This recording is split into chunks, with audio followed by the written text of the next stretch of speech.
අයිබෝන් ඉතින් මම මේ වීඩියෝ එක ගත්තේ දැන් මේ කාලෙදී සීත කාලේ පොඩ්ඩක් අඩු වෙලා යනකොට වසන්ත කාලයේ උදා වෙන ඉතින් ඔයගොල්ලෝ මේ අතුවක රිකිලි දැන් පටන් අරගෙන ඉතින් රිකිලි දාන්න පටන් අරන් ඉතින් මේක තමයි වෙනස් වීම ලංකාවේ නම් ලොකුවට දැනෙන්නේ මේ වෙනස් වීම මොකද ලංකාව සාමාන්‍ය දේශගුණක පරිසරයක් නිසා ඒ වුණාට දැන් මේ රටවල සීතලෙන් ගම සීතල ගොඩාක් වෙනවා.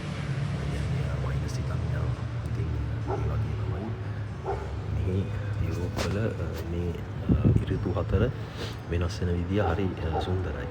ඉතින් ඒකෙන් තමයි හිතුවා ඔයගොල්ලන්ටත් ඒක පෙන්නන්න කියලා වීඩියෝ එකකින්. ඉතින් දැන් වසන්ත කාලේ පටන් ගන්න කාලය ඇවිල්ලා තියෙන්නේ.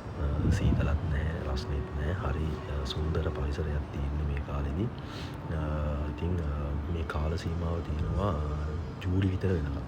ඉතින් තව වීඩියෝ එකකින් අපි හම්බෙමු. ජය වේවා.